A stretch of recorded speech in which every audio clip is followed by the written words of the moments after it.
semua hal harus kita lakukan gitu ya. Betul. Ya, semua aksi harus kita lakukan. Apa karena Hamas itu artinya semangat?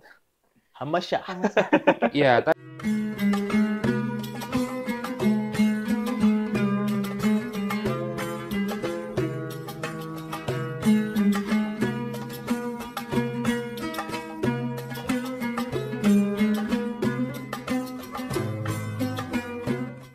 Oi, halo guys, kembali lagi di Tarce Menjawab. Kali ini kita akan bahas apa, Mas Bro? Bahas tentang Palestina. Insya Allah Palestina bentar lagi merdeka. Masya Allah.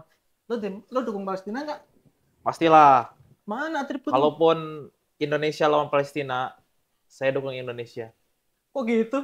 Iya, maksudnya dalam hal sepak bola. Tapi kalau dalam hal perjuangan, ya kita dukung dua-duanya juga. Oke, siap. Nih, gue udah pakai baju Palestina nih. Siap ini bahas Aduh. untuk Palestina. Perjuangan melawan Palestina itu nggak usah pakai atribut-atribut gitu. Loh, ini Walaupun bukti- bagus. Ini bukti cinta Palestina, bro. Aduh, bukti cinta Palestina itu harus dengan tindakan yang lebih nyata. Kayak yang dilakukan Muhammadiyah kemarin. Gimana itu? Gimana? Muhammadiyah langsung ke Mesir buat menggelontorkan bantuan ke Palestina. Oke. Kita mau bincang sama siapa nih? Sama Ustadz Mukhlis Rahmanto. Masya Allah, Ustaz Nufis. Beliau memang salah satu pengamat kajian-kajian Timur Tengah ya, Seth? iya pernah sih beberapa kali mengamati. Mengamati ya, berarti selain mengamati ekonomi Islam, Antum juga mengamati perkembangan politik di Timur Tengah. Ya, karena saya punya kebiasaan tiap pagi saya harus baca koran, sekarang digital kan. Dan pasti di dalamnya itu isu Timur Tengah, khususnya Palestina ini terus-menerus muncul. Koran apa, Seth? Koran Timur Tengah? Saya Kompis, koran Kompis. Apa koran Kompis? Oh, kamu. Apa itu? Oh iya, Iya. jangan sebut. Oh iya, deng. Oh iya. Oke, Sat, kalau kita bicara tentang Palestina, kondisi Palestina saat ini tuh gimana, Sat?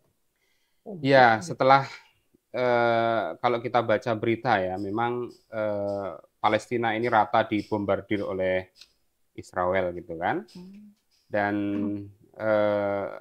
hampir semuanya bangunan itu luluh lantak, dari Gaza Utara, di selatan, itu semua luluh lantak. Dan tapi saya melihat tetap ada semangat dari orang-orang Palestina sendiri gitu ya, saudara-saudara kita di sana yang meskipun bangunannya itu lantak, tapi tetap tidak mau kehilangan tanah yang dicintainya, tanah kelahirannya gitu kan. Ya. Yang itu tanah ini menjadi simbol sesuatu yang harus diperjuangkan. Karena tanah itu adalah simbol kepemilikan. Simbol kemerdekaan juga identitas kan? juga ya, simbol kemerdekaan, identitas gitu. Maka meskipun mereka rumahnya, bangunannya luluh lantak, tetapi tetap mereka kembali ke sana untuk membangunnya kembali. Saya tadi baca tweet dari Donald Trump. Biasa dia menggebu-gebukan gaya komunikasinya. Dia bilang ini pengeringatan terakhir untuk Hamas. Kalau nggak mengembalikan para sandera, Gaza akan menjadi neraka. Tanggapan antum kayak gimana? Ya, saya kira kalau memang betul-betul ancaman itu dilakukan oleh Donald Trump, hemat saya ya nanti akan memunculkan semangat perjuangan yang lebih luas lagi. Ya, tidak hanya di kalangan orang-orang Islam di Timur Tengah saja, tapi seluruh dunia ya untuk membela Palestina karena ada semacam ikatan ideologis kita ya. Ya, betul. Ya, kalau ada saudara muslim kita yang ya menderita, ya dizalimi dan lain sebagainya, kita sesama saudara muslim yang tinggal di wilayah lain itu punya semacam ikatan emosional untuk ikut membelanya sekemampuan kita gitu. Jadi bisa jadi nanti tanda kutip itu ya malah mengakibatkan tindakan ekstremis yang lain. Gitu kan. Justru itu tidak menyurutkan ini saja semangat untuk jihad atau membela Palestina itu ya, dan justru malah membangkitkan. Iya, nanti bisa jadi malah muncul mengobarkan peperangan ya. jilid yang lain gitu kan. Kalau ancaman itu betul dilakukan dan perang akan meletus lagi di Timur Tengah. Bakal makin ini ya, makin panas. Dan lagian ini tuh kayak bukan ancaman yang terakhir ya. Maksudnya bukan ancaman yang pertama. Iya. Jadi kayak ancaman untuk Hamas itu kan udah berkali-kali, tapi mereka masih Tetap giat, masih kuat. Itu kenapa bisa kayak gitu, Sat? Apa karena Hamas itu artinya semangat? Hamasyah. Iya, tadi ya, kalau saya menganalisisnya itu bagian dari sudah menjadi ideologi gitu ya. Jadi tanah itu adalah simbol identitas seseorang gitu kan. Kalau sekarang itu kalau orang menguasai tanah itu menunjukkan simbol ekonominya dan lain sebagainya. Oh, saya menguasai ini. Maka tanah itu betul-betul harus istilahnya dipertahankan dan lain sebagainya gitu ya. Dan tanah itu kan mengapa saya mengambil kata kuncinya tanah itu ya? Karena Israel menganggap bahwasanya Palestina itu adalah tanah yang dijanjikan, the promising land gitu ya. Ya, sehingga kata kuncinya juga tanah mereka gitu kan. Maka Hamas juga dalam hal ini juga tadi gitu kan ingin mempertahankan tanah itu karena secara yuridis gitu kan pada tahun 1948 ketika terjadi perjanjian Balfour itu Palestina sudah ada di situ, sudah mengembangkan ya mirip menjadi sebuah negara gitu yang istilahnya sejahtera dan lain sebagainya. Tapi kemudian karena ada kasus yang di Jerman itu Holocaust. Nah, Holocaust itu ya, maka orang-orang Yahudi ini kemudian menginginkan suatu tanah yang bisa menyatukan mereka. Dan mereka kemudian mencari legalitasnya, justifikasinya di kitab suci mereka itu. Padahal secara politis sekarang semua wilayah itu kan sudah ada penduduknya dan kemudian secara turun-temurun sudah ada di situ. Gitu. Berarti sebenarnya Israel ini sebenarnya kelanjutan dari proyek kolonialisme abad 20 ya? Ya sebenarnya mereka juga penjajah gitu aja, juga sama-sama aja penjajah. Penjajah memang. Terus kalau ini Ustaz, parah emang. Apa? Tadi? Israel parah. Antum tanya. Oke, ini Ustaz. Kalau kita konteks sekarang di Indonesia, Ustaz. Saya kan juga mendukung Palestina. Untuk dukungan saya itu ya saya salah satunya memakai atribut ini. Apakah terus di sosial medianya pakai gambar semangka gitu-gitu ya? Gitu-gitu. Itu perlu nggak sampai kayak gitu? Atau justru ada aksi lain yang justru lebih bagus untuk mendukung Palestina? Semua hal harus kita lakukan gitu ya.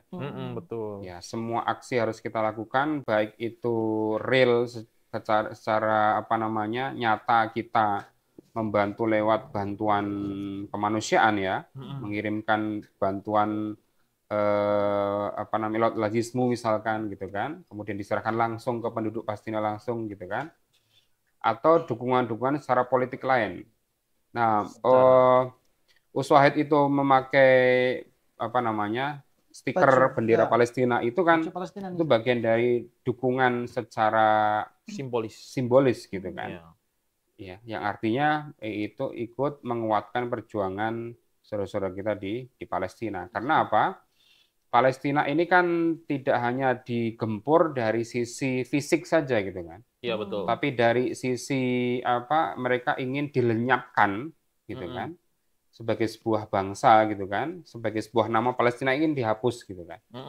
Ya gitu kan. Maka upaya-upaya politik ini harus dilakukan oleh kita semua umat Islam karena kita punya hubungan solidaritas ya ukhuwah gitu kan antara kita dan saudara-saudara di Palestina, terutama kaitannya dengan keislaman itu sendiri. Ingin melakukan ini ya, ethnic cleansing ya, kalau kata cleansing. Ilan Pape. Ya. Berarti kalau kita ngadakan ini saat kayak aksi-aksi demo di mana demo damai lah istilahnya kan demo damai. Aksi damai. Aksi damai. Itu berarti masih relevan dan masih termasuk mendukung Palestina yang bagus Ustaz. Ya, itu kalau saya sangat setuju sekali untuk dilakukan itu. Terus-menerus itu ya. Karena upaya ethnic cleansing dan membersihkan menghilangkan nama Palestina itu kan sebagai sebuah bangsa dan sebuah negara gitu kan. Ya, padahal PBB-nya sudah mengakui gitu kan. Itu terus-menerus dilakukan oleh lobby-lobby Yahudi itu sendiri. Tapi ada umat Islam lain yang bilang demo itu nggak boleh. Iya, itu yang nyinyir-nyinyir itu ya. Nah, itu apa dia. kumpul-kumpul bikin macet jalan aja. Iya, buat apa sih demo? Palestina juga nggak kemudian besok hari merdeka, Israel juga nggak langsung minggat. Ngapain demo-demo?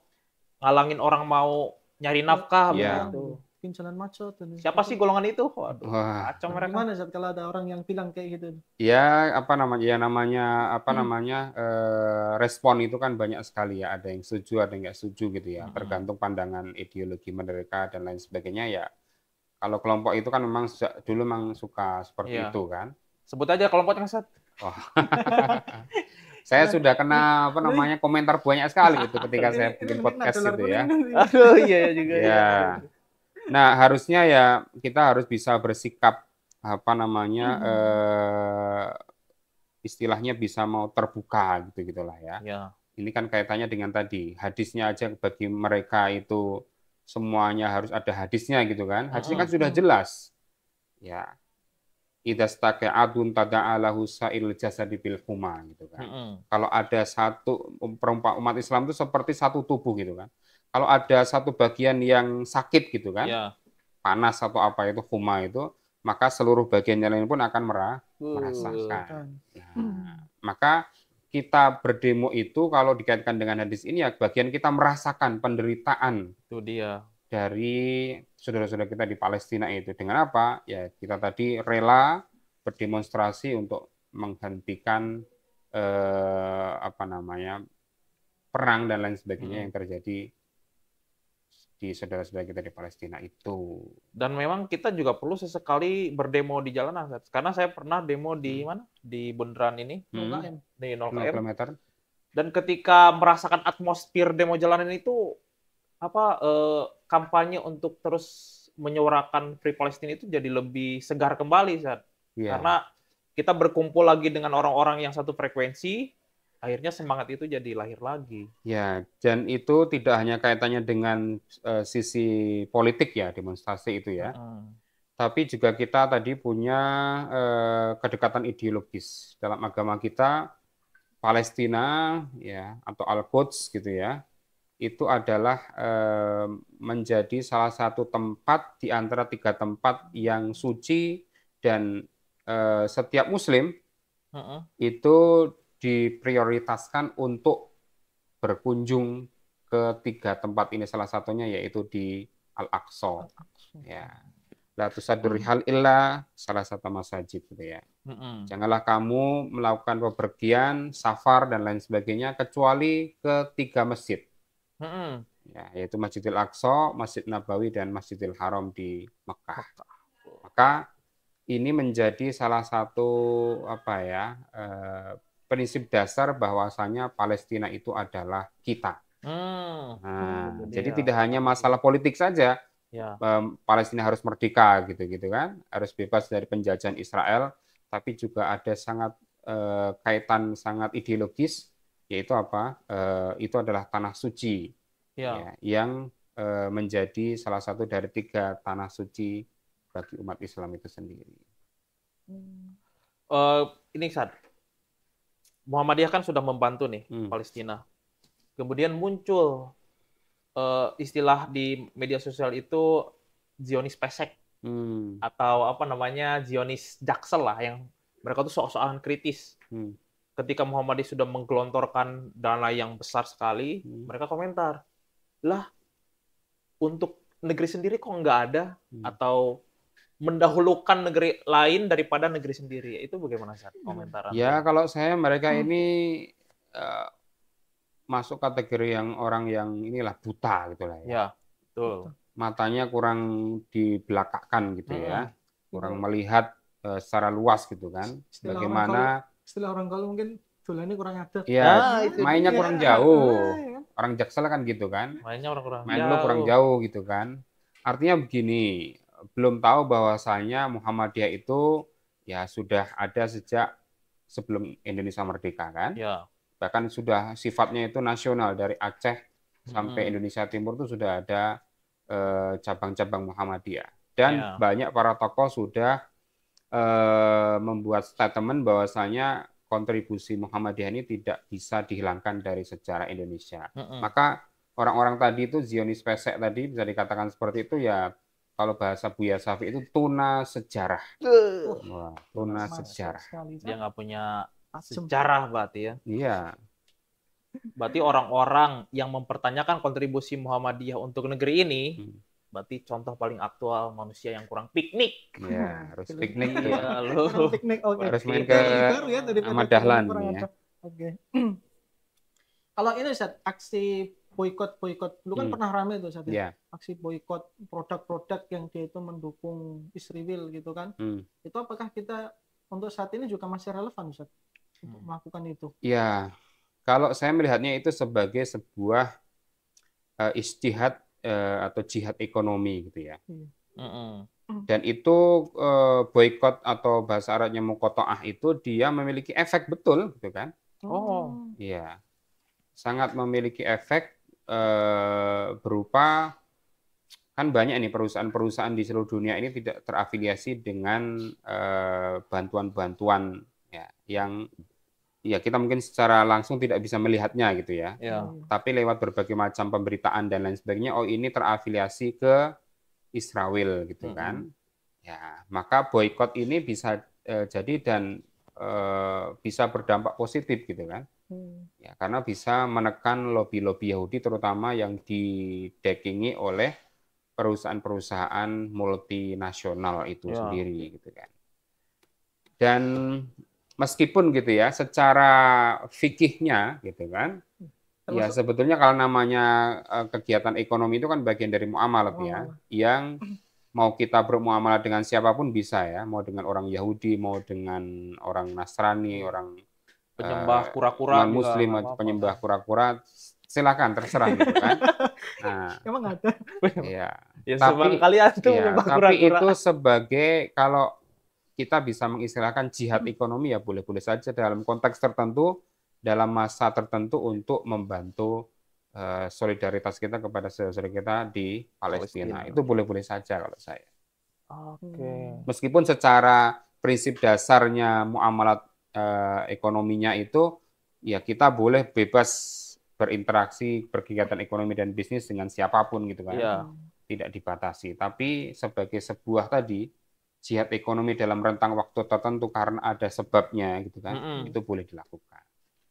Tapi kalau misalkan gini saat boykotnya itu gini, adakah adab-adab dalam memboikot? Karena pernah satu kejadian di salah satu franchise kopi, ya karena saking semangatnya membela Palestina, dia masuk langsung kopi yang kamu minum adalah darah para syuhada. Tegas banget ya. Nah itu gimana Sad? Apakah ada semacam adab dalam memboikot gitu? Ya bisa jadi nih diturunkan beberapa etika gitu ya. Karena kalau kita melihat itu kan sama seperti kalau kita melihat kemungkaran ya.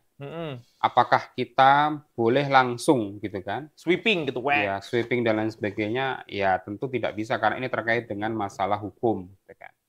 Ya, hukum sebagai sebuah aturan-aturan yang harus dipatuhi oleh setiap warga negara karena kita hidup di negara sebuah negara dengan aturan-aturan tertentu gitu kan.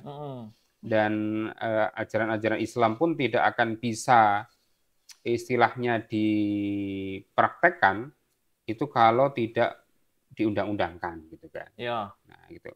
Karena ya nanti kalau enggak ya akan kacau, semua orang akan melaksanakan praktekan ajaran Islam secara langsung sendiri gitu kan. Nah, ini yang menjadi problem gitu. Maka ya harus ada akhlaknya lah gitu ya. Kan yang kerja di situ juga saudara-saudara muslim kita juga gitu kan. Nah, ini baru mau saya tanyakan. Yang jadi bartender, yang jadi karyawan, pensuplai bahan-bahannya juga dari petani kopi dari saudara-saudara muslim kita juga gitu kan. Ya maka harus ada istilahnya adabnya lah itulah ya. Nah, ketika di boykot itu tadi saat itu kan yang kerja juga orang-orang kita lah, orang-orang Islam, nggak mungkin kan yang kerja malah orang Thailand kan nggak nyambung juga. Nah, itu gimana saat kalau mereka misalkan tiba-tiba wah dipecat karena franchise yang di sini tutup gerainya. Ya, makanya perlu ada satu gerakan yang terstruktur dan sistematis gitu ya. Ya, TSM, terstruktur dan sistematis gitu. Dan masif. Ya, dan masif gitu ya. Jadi tidak hanya memboikot, tapi juga kalau bisa menghadirkan produk alternatif, solusi gitu. Ya misalkan kalau misalkan ada KCF gitu kan, chicken kayak gitu nggak boleh gitu kan, ya kita bikin misalkan chicken Ilham gitu kan. Nah, Ilham chicken. Ya, Uncle Ilham chicken gitu kan. Nah, sehingga apa nanti karyawan-karyawan yang itu yang katakanlah dalam tanda kutip tadi menjadi karyawan di istilahnya perusahaan-perusahaan yang mau diboikot itu bisa juga kita jadi berikan solusi alternatifnya gitu loh. Oke. Nanti bisa kerja di apa Ilham Fried Chicken gitu kan. Tapi mohon maaf gajinya kecil.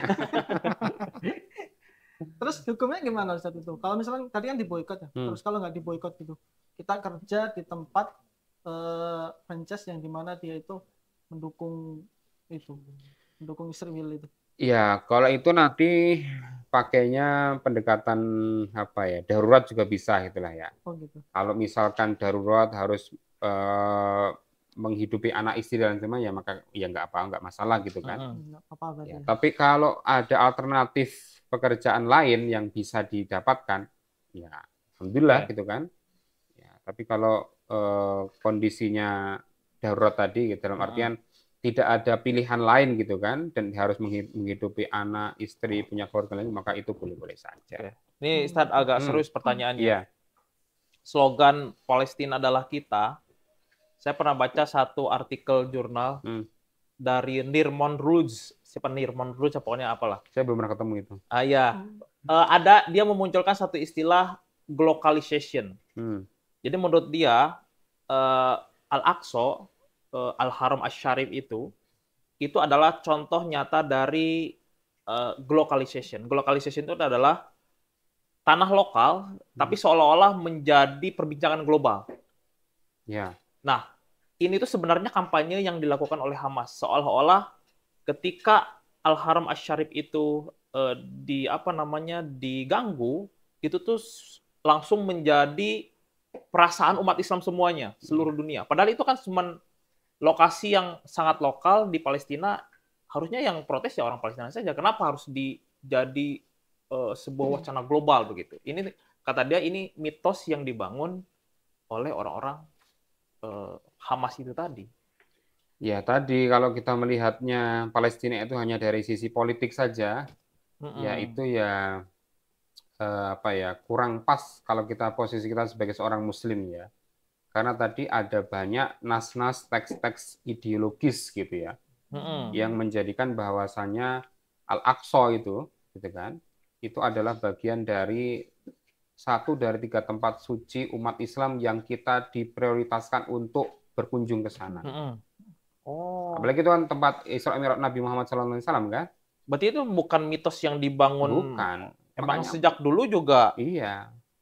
Yerusalem itu menjadi urusannya umat Islam kan? Iya, urusan umat Islam. Makanya dalam hal ini negara-negara Timur Tengah, negara-negara Arab countries itu, ya mereka sebetulnya punya sikap gitu.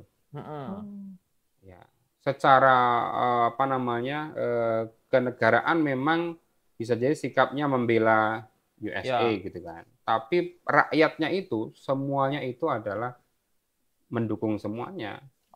Misalkan beberapa kali Gaza itu dibombardir, hancur, dibangun lagi, siapa yang mengasih dana pembangunan itu? Ya saudara Muslim di Timur Tengah kebanyakan. Betul. Berarti memang Palestina memang adalah kita ya? Memang kita. Tidak perlu setengah-setengah lah ya Ustaz untuk mendukung Palestina. Menurut antum, 3 hal yang bisa kita lakukan untuk mendukung Palestina dalam keadaan saat ini. Saat ini ya, itu yang tadi mau saya tanyakan. Yang pertama, yang maksimal adalah tindakan maksimal, lakukan apapun yang itu bisa membantu saudara kita di Palestina. Mau pakai lewat medsos, mau pakai boikot tadi gitu kan, mau pakai bantuan kemanusiaan langsung sana. Dan tindakan minimal kita, apa itu? Berdoa. Masya Allah. Maka biasanya kita selipkan doa di setiap ibadah kita kan. Allah mansur ikhwanal muslimana fi Palestin. Kalau pakai bahasa Indonesia boleh nggak sih? Boleh, mau doa mau pakai bahasa Indonesia, mau pakai bahasa Arab, mau pakai bahasa apa namanya Sunda. Konoha itu juga. Karena kesannya kalau pakai bahasa Arab kita artinya jadi hafalan kan, bukan bukan ketulusan buat meminta kepada Allah gitu loh. Sebetulnya malaikat itu juga mengetahui bahasa kita. Kita kan dicatat sama malaikat Raqib Atid kan. Kita tiap hari pakai bahasa Jawa misalkan, kita di rumah pakai bahasa-bahasa lo gue gitu. Masa malaikat nggak tahu lo gue gitu ya? Tahu lah. Iya ya. Kalau malaikat bisa bahasa semut nggak? Kayak Mama Gufron. Mama Gufron aja mendukung Palestina. Oh iya kah? Oh iya. Oh iya ya. Semoga aja tulus beliau. Berarti malaikat bisa bahasa ini. Apalagi Uswahid, silakan. Nah, ini Zat. Terakhir ini mungkin. Kita kan di bulan puasa nih, Zat. Kalau bulan puasa itu kan nanti di akhir menjelang bulan puasa itu kan kita ada zakat fitrah. Nah, boleh nggak itu zakat itu kita salurkan ke Palestina untuk mendukung kebebasan Palestina? Ya boleh-boleh aja kan. Saudara Muslim Palestina itu kan juga sedang dalam keadaan miskin kan. Miskin itu orang yang tidak punya maskan, nggak punya rumah bangunan kan, dihancurkan kan. Ya boleh kita transfer dari Indonesia ya, karena di Indonesia mungkin kondisinya aman, damai gitu kan. Boleh kita transfer zakat fitrah itu ke saudara-saudara kita di Palestina. Tapi katanya adabnya perhatikan tetangga dulu sebelum ke yang lain. Tapi kalau tetangga, ini jadi paradoks ya kita ya. Di tempat kita itu kadang-kadang kita bayar zakat fitrah, nanti dibagi lagi buat kita gitu kan. Iya. Akhirnya kayak barter kita. Ya, itu kan. Memutar beras. Ya saya kira ya kita masih diliputi apa ya, beribadah itu pengen dilihat orang lain gitu kan. Nah, makanya membayarnya ya di daerah tempat kita sendiri gitu kan.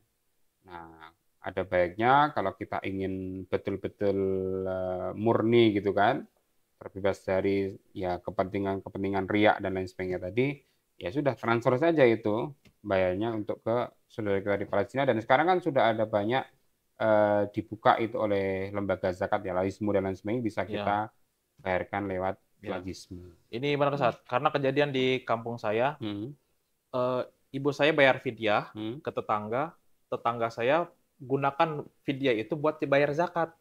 Nah, zakat yang dikelola oleh masjid dikasihkan lagi ke ibu saya. Pas diterima, lah ini beras yang kemarin. Ya, lebih baik. Nah, itu yang harus kita tadi restrukturisasi, istilahnya apa ya, ditata ulang gitu kan, termasuk kita transfer saja ke saudara-saudara kita yang betul membutuhkan gitu kan. Makanya perlu bayar zakat itu ke lembaga zakat yang bagus gitu ya. Salah satunya yang bagus yang antum rekomendasikan? Ya Lazismu dong. Lazismu dong. Lazismu bos. Paling transparan dan paling terpercaya. Oke. Kayaknya udah beres. Udah ya? Iya. Oke. Satu kata untuk Palestina. Ini udah 30 menit belum? Lah. 3 menit lagi. Oke. Bikin dikit lah pertanyaan. Kalau ini Sad. Oh ya ini. Iya. Kita melakukan julid. Nah, julid fisabilillah. Jadi ada hashtag itu saat di sosial media itu hashtag julid fisabilillah.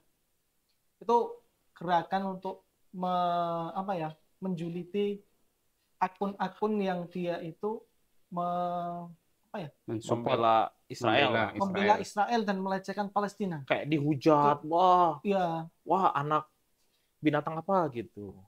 Ya kalau bisa ya perjuangan kita itu harus dilakukan dengan cara-cara yang baik gitu kan. Ya jauhi misalkan penggunaan ya kata-kata yang itu tidak mencerminkan sikap kita sebagai seorang muslim gitu kan. Ya misalkan kata-kata anjay gantilah kata kambing gitu misalkan. Sate kambing. Dasar sate kambing gitu.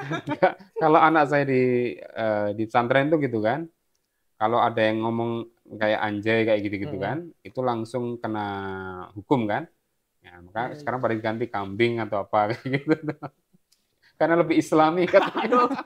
Apanya? Ya artinya beginilah, jangan sampai kita melakukan perjuangan yang suci, yang bagus, yang baik gitu kan. Tapi kita kotori dengan hal-hal yang itu tidak diperbolehkan oleh agama itu sendiri.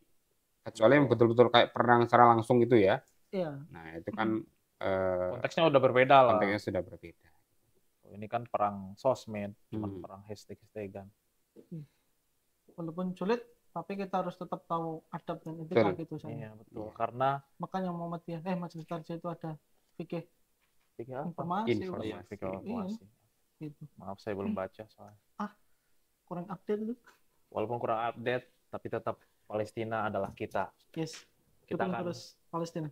Kita akan kembali lagi di acara Tarjih Menjawab episode selanjutnya. Assalamualaikum.